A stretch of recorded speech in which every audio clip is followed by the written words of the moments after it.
It's been close to a year and a half since the Alaska Air Group acquired Hawaiian Airlines.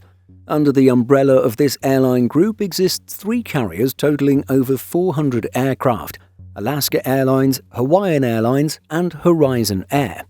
And so for today's video, we take a look at this airline group and its fleet and where things may be headed in the future. With data coming from planespotters.net, here are the aircraft types and quantities for Alaska Airlines.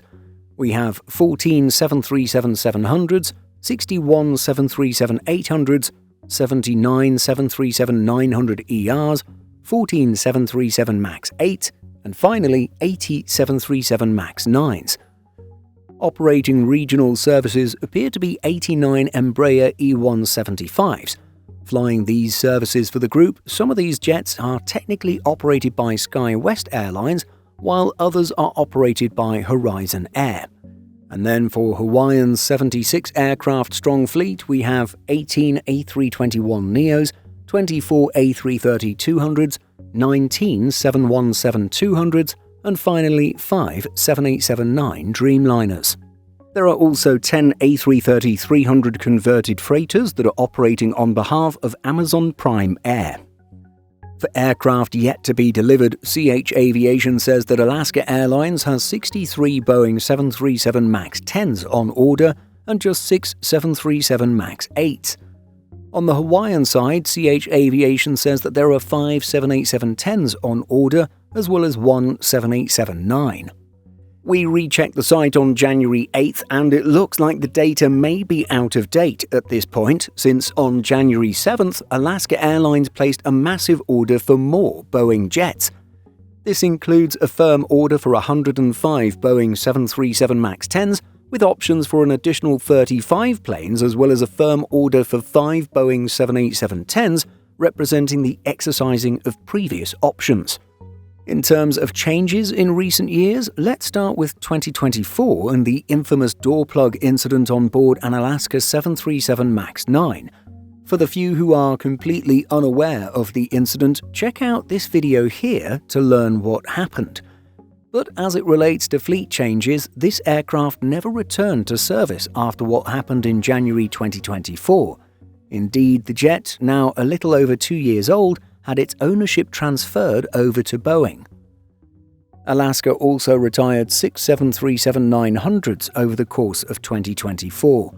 And then 3 717-200s are listed as having exited the Hawaiian fleet, 2 in December 2024 and 1 in February 2025.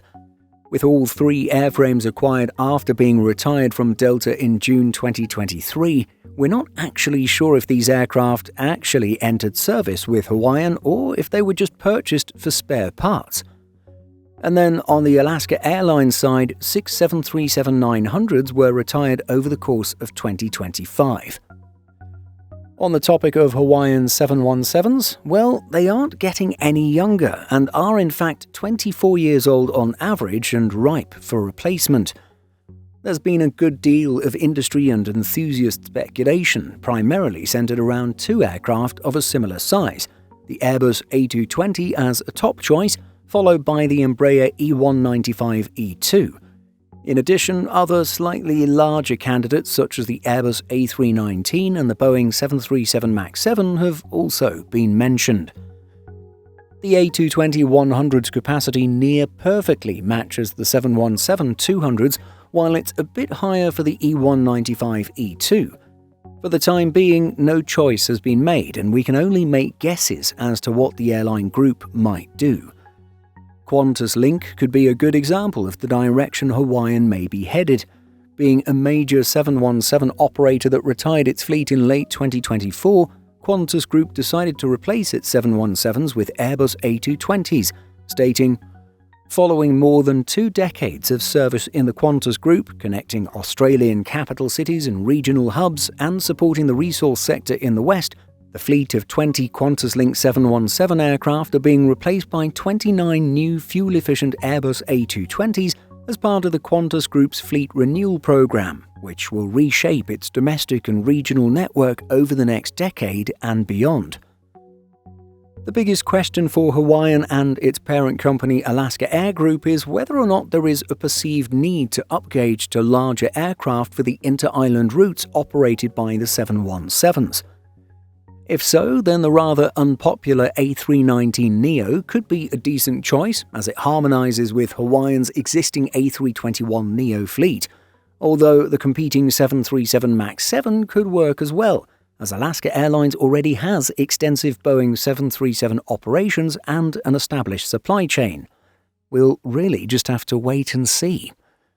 But on the topic of Hawaiian's A321neos, it was during a December 4, 2025 conference that Alaska's CFO Shane Tackett hinted that the group may want a single-type narrow-body fleet.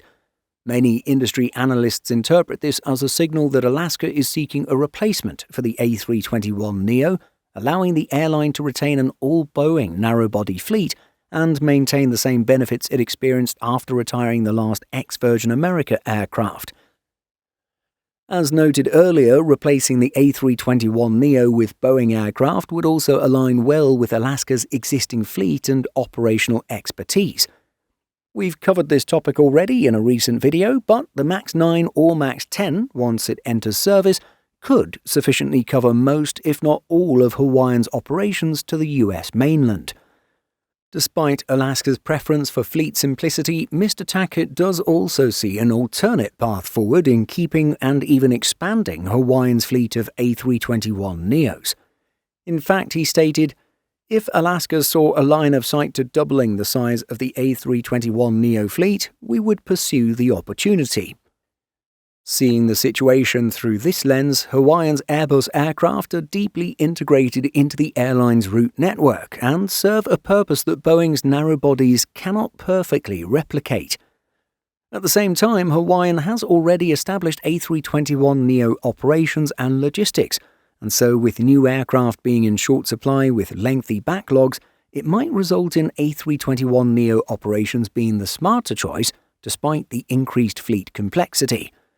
So, well, it's another case of wait and see what Alaska Air Group will do. And finally, let's touch on Alaska Airlines' use of Hawaiian's 787s for long-haul operations. Upon unveiling a new bold exterior design, the carrier in an official statement stated, "The Alaska name remains, but with an all-new look and feel. The 787-9s with the new livery debut in January. By spring, all Dreamliners in our fleet are scheduled to showcase the new design." As explained by the airline, the new 787-9 exterior design draws inspiration from the natural wonder of the Aurora Borealis, also known as the Northern Lights.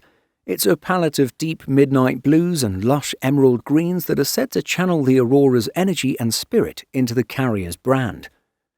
The carrier adds that the livery takes inspiration from its heritage, incorporating an eye-catching horizontal stripe across the fuselage, said to be a contemporary nod to classic liveries of the 70s and 80s that bridges the past to the future.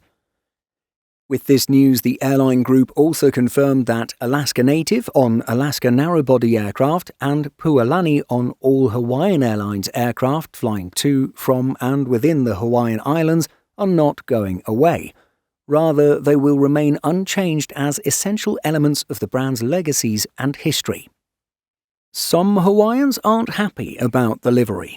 The main reason doesn't have to do with the design, but rather the fact that it's replacing the Hawaiian livery on the 787s that were ordered and have been operated by Hawaiian up until the acquisition by Alaska Airlines Group. Alaska Airlines is actually establishing a 787-9 hub in Seattle that will deploy as many as 17 787s across its global network. The airline group's Airbus A330 aircraft, operated by Hawaiian at the moment, will remain dedicated to international long-haul and continental US flying to and from Hawaii. Those jets will eventually get all-new interiors with updated lie-flat seats, a new premium economy cabin, and upgraded main cabin seats. So that's our look at the Alaska Air Group and the mainline fleets of Alaska and Hawaiian. Do let us know what you think the company will do with the A321neos as well as the replacement of the 717s by leaving a comment. In addition to our daily YouTube videos, Simple Flying publishes over 150 articles and a podcast every week. Visit simpleflying.com.